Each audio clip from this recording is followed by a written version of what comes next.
flow out there in the universe. And let me tell you, today I am bringing you some incredible energy, some incredible wisdom, spirit, and I know inspiration, because I am thrilled to bits to share with you someone that has been a friend and someone that I admired, who inspired me for decades.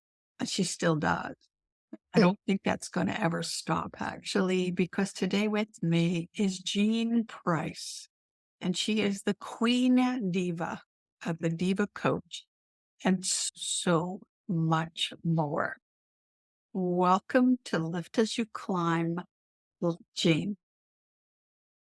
Thank you, Isabel. It's an honor to be here. And yes, our friendship goes way back, doesn't it? Many decades.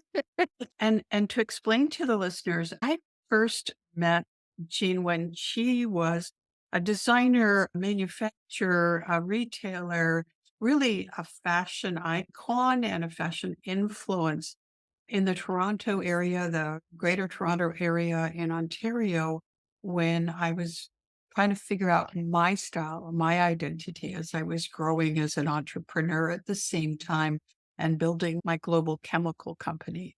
It was just incredible, first, to find her as a resource for me. And in fact, I believe it was my image consultant that I'd hired at the time that first made me aware of you. But then to also find that she was a kindred spirit in terms of entrepreneurship and fempreneurship. And then later it just became more and more bonuses, because we laughed, we drank wine, we socialized, we met other really cool people. And then life happened. I was off in a different lane. Jean was off in a different lane.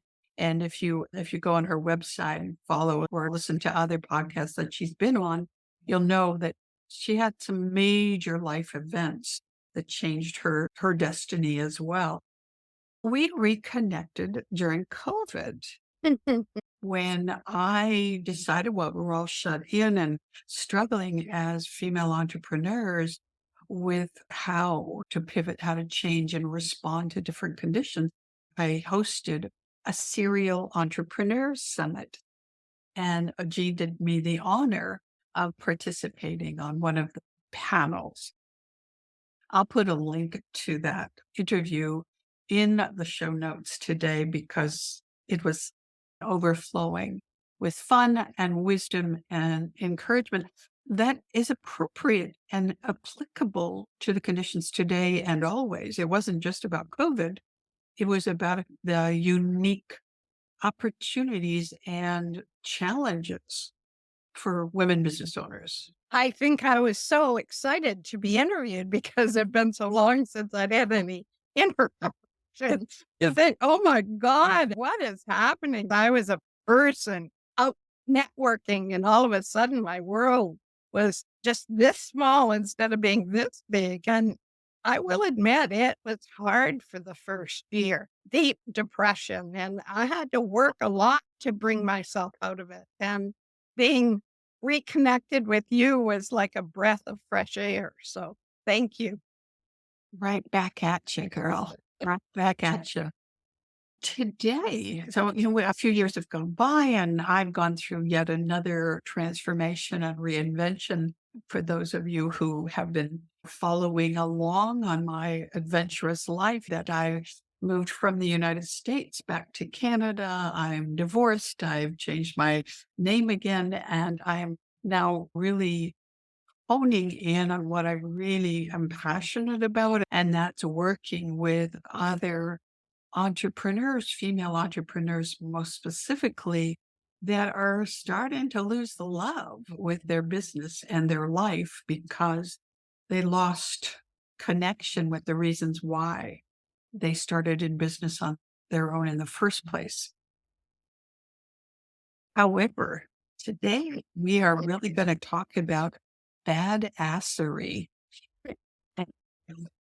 That is a word now, and when I was thinking about this theme for this series of interviews, and I've got some really badasses in the house, I got to tell you, Jean immediately flooded to my, Come to find. not kidding. Just for everybody listening or watching, and yay, this will be on YouTube. So you'll be able to see her as well and see why she just shines like a bright light. She's a beacon out there for all of us that are struggling with, who am I now? What's my identity? Really, how am I going to show up in the world? And she's got some tremendous skill sets and tools around helping you find that light again and polishing it. I wanted to bring Jean to you all today because we can talk about, okay, so here it is. Everybody knows I talk about my age with great pride. I'll be 69 very soon. But Jean, in many areas, outshines me, and she's already outshone me on that because she's 74. And before we came on the recording, we were talking about, wow, Jean, share with them what you were saying to me about how much of our lives we have lived. One of the one of the things when I turned 70, it was very difficult for me to say that 70. It just holy shit. I couldn't believe that I'd made it to 70. And now I'm 74 and I'm quite proud of it. But it's an awakening in that I only have about 25 years left, max. And I've lived more of my life in the past. That could be very upsetting or very make you very anxious. But for me, I have chosen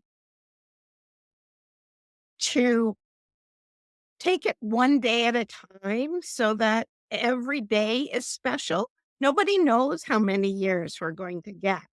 And so rather than being shocked that I've lived 74 cycles of the sun, is that I've got 74 years of knowledge and information, and I love sharing that with others. And so that in itself, and to keep myself grounded, I have a ritual morning meditation, walking practice that grounds me and keeps me in the present. If it wasn't for that, I don't know if I would have made it through the lockdown.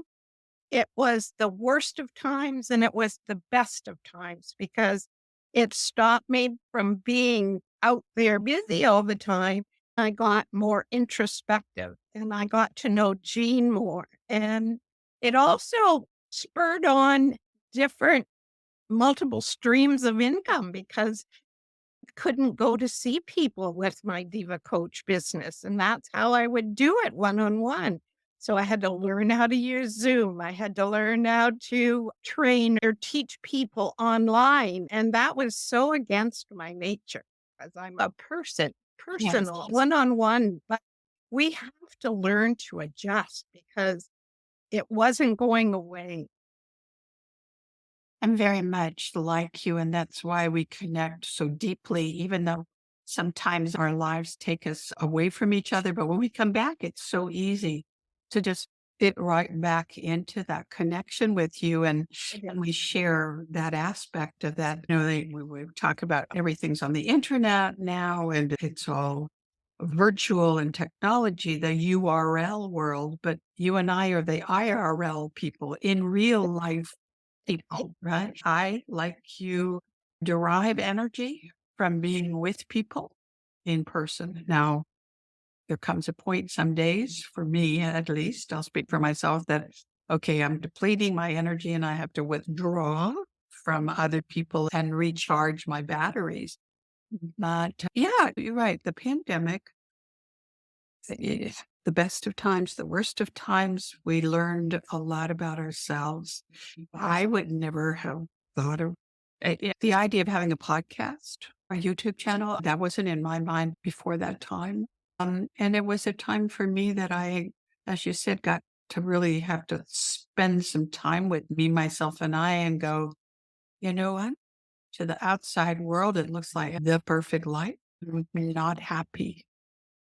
I am not happy. I don't like who I am. That was the scariest thing for me was the day I looked myself in the mirror and said, I don't like who you've become.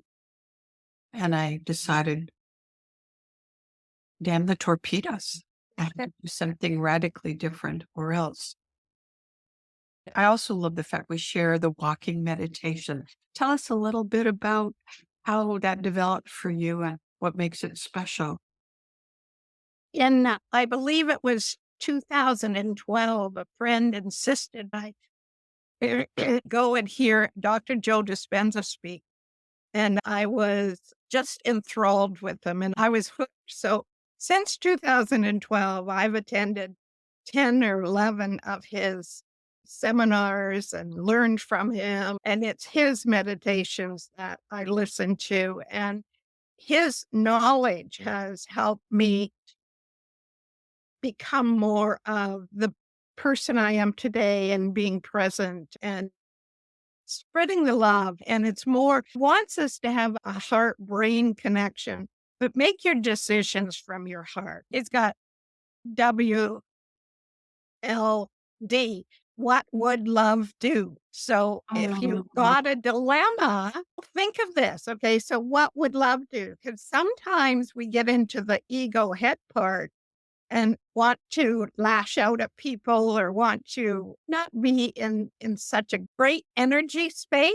And if you slow down, take a breath and say, what would love do?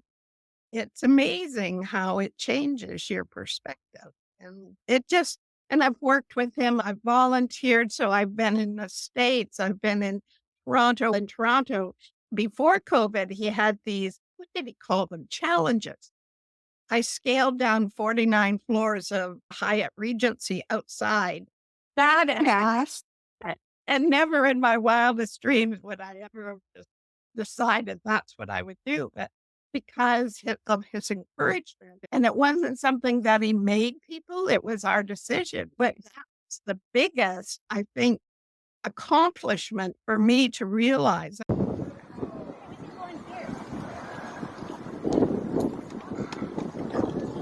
All the way up 39 floors. Wow. Remember the dryness of my mouth, fear of being on that top floor. And the guy said, now step off. And I went, oh my God, what are you doing? And so panic. You had your own thing to get you up and down. After the second one, I heard, we've got you. And so I just relaxed and looked left, looked right. I never looked down because I'm not that great at height. It was the most beautiful experience of my life. And when I made it to the ground, that feeling of the earth on my feet, I have very seldom felt that excitement, that joy, that, oh my God, I have to tell my husband. So when you're trying to manifest something or envisioning something, you need just not only have the idea and see it, you have to feel it. So when he says, okay, have a feeling, I am able to conjure that feeling back up. And there's nothing greater than that. I did it. I did. so Jean, you're able to recall that euphoria? Yes. Yes. That's incredible. And I'm sure everyone has had a euphoric moment. And that's the feeling. First, get in the feeling before you even, okay, now I'm going to. You're describing perfectly one of the modules or one of the parts of my program, the Encore Catalyst, the Yes program. Yes, your Encore system, saying yes to your life. And that part is called the standing ovations. And it's exactly what you're talking about, recalling the times, the experiences in our lives where we felt like we were getting a standing ovation or we were giving ourselves a standing ovation, because those are the anchor places that we need, as you say, to get over the next obstacle or to remind yourself what a badass that you are. And that, well, have you done that? I What mean, can't you do? absolutely. Just totally. I can see you with a Wonder Woman cape flying around. All right. See, You never know what's going to come out Yeah. in these conversations. You know what the plus of this was too, is that not only myself, but so many people focus on what they didn't like, what all the negatives. And yes, we have to analyze them, but don't sit on them. Change that and get a victory in. Remember that. That's so much better than, oh, I should have done this or I didn't like what they said. Again, it's about your energy, your vibration. You are this moving, vibrating being. And every time you go to a negative, you bring it down. If you get those positive, that's what attracts people to you. Is that's why I'm attracted to you. You're such a bright light. It just, I love it. And that's what I share with my coaching clients. Get out of the doldrums by bringing in those better feelings. COVID didn't do us any favors that way because we really did get to dwell on all the negatives and crap. And they wanted us to live in fear. They didn't want us to, and I say they, meaning, I don't know, but whoever was behind this, because in my estimation, it was a ploy just to get control, and it didn't work like they thought it was going to. Yes, I was going to say, obviously that did not work. Not successfully with some of I it. think it made us stronger. It made me stronger. So for me, I'm also hearing from you how you built all of the resources, the wisdom, the gifts that you have for your clients because of your own personal life experience. I know that you were in the law field as a career earlier in your life, and then you came into not only the fashion world, but really you were at the forefront of the industry manufacturing in Canada, which Canadians, you and my other dear friend Linda Lundstrom are among the few who had the chutzpah to do that. And then the way you took all of that experience and became a speaker and a coach and a trainer, and you just continue to expand. And which is what is the other thing that I admire so much is that you don't just keep it to yourself. You're often you're sharing it, which is the whole energy creation part, right? It is. And that's where social media comes in because I have a Facebook account, both personal and under the Diva Coach. I have an Instagram account under Jean Price or the Diva Coach. And then I am on LinkedIn. And all those three bring me different people into my life. One of the things that I did find, though, is my coaching business was limited because no one was out doing business. They were all inside. And so I had to find something else. And I had an awakening or epiphany one time and thinking, well, I've got to do something. So I dusted it off my sewing machine and I took in alterations. So I'm the alteration queen right now in the Grand Bend, Port Franks area doing prom dresses and prom and graduation. We're really busy right now. Wow. And I joined a couple of online art classes. So I learned how to paint mixed media and I worked with an indigenous artist. And so that was amazing to me. Both my mother and grandmother were great artists. And I never really sat still long enough to do it. The mixed media, it gets me to put my fashion eye in it as well. What else did I do? Oh, I sell online, eBay and Etsy and things like that. You don't want to just put all your eggs in one basket is what I've discovered because if something like COVID comes around again, or if you've just got one client, you're at a loss and I get bored. It also helped me have a variety. I love the clients that come in with the alterations and listening to the young people and talking to the mothers. And it's just an amazing because the two big networking groups that I belong to, this company of women where I first met you, that seems she retired from that and Power of the Purse in London. And those were the two big seminars twice a year that I would canvas clients from that closed.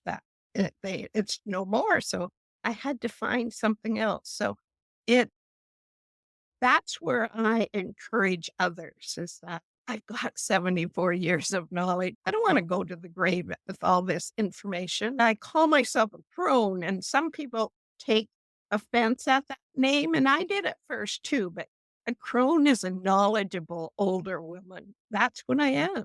I've got 74 years of intelligence and learning. And why should you want to go through all the shit that I did if you just talk to me and I can send you in a different direction? Well, Jean, really that what you've just described is the heart of lift as you climb. And because as my motto is build your own success ladder while you're empowering others to build theirs. I believe that we have a responsibility to become the very best version of ourselves every day. And that doesn't stop at any point. There's no upper limit, in my opinion, unless you decide. I think so important is that we recognize that with great power comes great responsibility, as Spider-Man was told. And so paying it back, paying it forward, backwards, sideways is lift as you climb. It's not giving somebody a hand out, it's a hand up. And that hand up can come in many forms. It can be education, sharing of experience, wisdom, tutoring, mentoring, coaching, training, just being a really exciting, badass role model for others. I love what you're sharing about the diversity of interests and business interests that you have and why it makes great sense to do that. So thank you, because I think this may inspire some of our listeners who prescribe to the old Freedom 55 education they have been retired out of their career or relationships, which also happens to many of us, and think, well, that's it. I'm done. There's no more for me, but that's not true. You are living proof. I'm living proof. We take everything that we have. I always like to say, we're not starting over. We're not starting from scratch. We are building on experience. And how fun it is now from the wisdom of the crone. I'd like to talk about that too, that you're now going, oh, I can do that because I know from past life something about that, even if it wasn't exactly the same. I also would just love to say thank you for using that crone and bringing that out in the forefront, because I am pissed at the misappropriation of words in our society.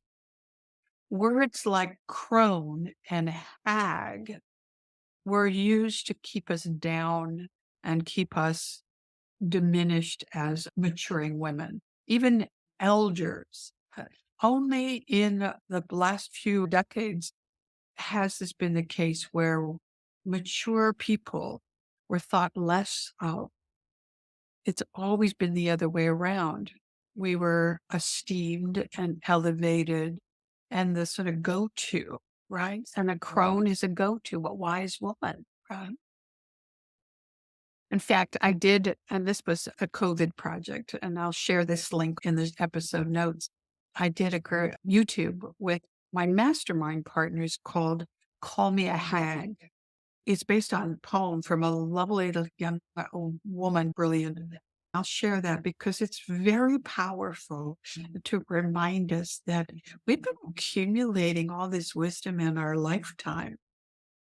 We should be sharing it forward and backwards and sideways. What really gets to me is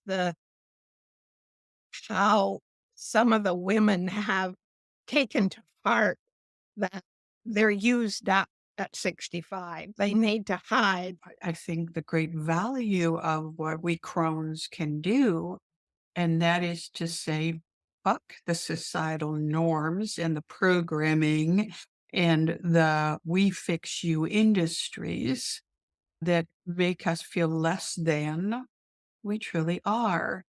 And as you said, wanting to be your healthiest, your strongest, your most resilient, you should never stop that.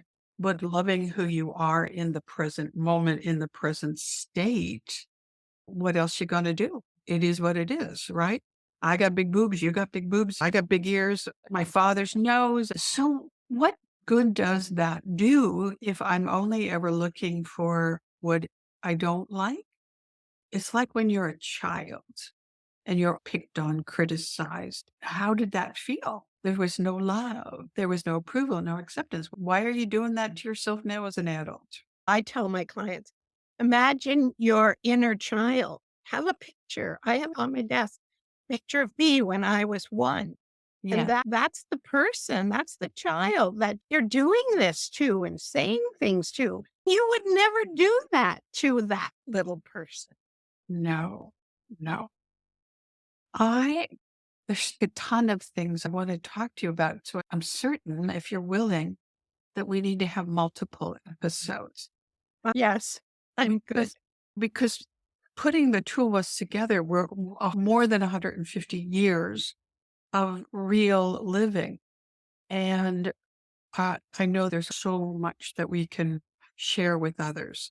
And that's what having community, having girlfriends, having peer groups. You mentioned coaches a couple of times. And that's the other thing you and I share, that we realize that we can't always see through our own dirty windshield. And to choose the coach that's right. Since I first learned about the value of it, I have always had a coach, a mentor, and a peer advisory group for the last, I don't know, 30 years of my life or more. And I always will. I don't know everything. I think the more I learn, the more I have to offer my clients. It's not just for me, it also affects my family life. It is business, but it also goes into your personal life as well. It is imperative I have somebody to help me just to talk to because the average Joe, I find, doesn't want to speak how I want to talk. It's wonderful to have someone like yourself or a coach or a mentor to discuss things with. It'll help me see this in a different light. Having you in my corner, we may not talk that often, but that is a big plus to me. We've learned from each other for so long. When I first met you, you were Entrepreneur of the Year.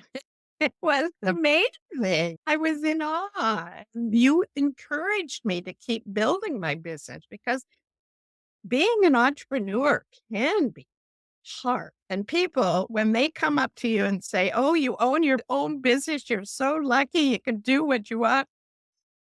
I was doing 7 days a week, almost 24 hours a day for the first 6, 8, 10 years. And I'm thinking, oh my God, what have I done? But there comes a point where it's like a hill. What I find now is at this age, I can stand back and observe rather than be right in it. And when you do that, you make better decisions. Hallelujah. That is my chief aim when working with my clients who are those female entrepreneurs that you just described that are now thinking, what the fuck? I hate this. I want to run away from home. I never to talk to another employee, customer, or vendor in my life. I don't want to fix a problem. I don't want to sign a paycheck. I don't want to worry about money anymore. For me, it's like helping them see that it doesn't have to be that way. And first, it begins with recognizing they are teaching themselves how to treat themselves. Does that make sense? And to help them step out of being the hands on, controlling, frantic manager and to fire themselves from that job and then promote themselves up to chairman of the board so they can do what you said, Gina, stand back and look at the opportunities or the obstacles with a very different perspective. Instead of being emotional and reactive, they're looking at, oh, okay, this shit's happening, but how do I turn that into a diamond. That's what I'm loving doing right now. And there's so many of us because let's face it, at our age, hooray for our age, you're not going to go and get a job someplace. No, I don't think I'm employable. Good for you. That I feel that way. I haven't been employable for a very long time, but that means entrepreneurship. There's Yeah. just so many opportunities. Or be entrepreneurial in a service organization, a volunteer organization, in a community.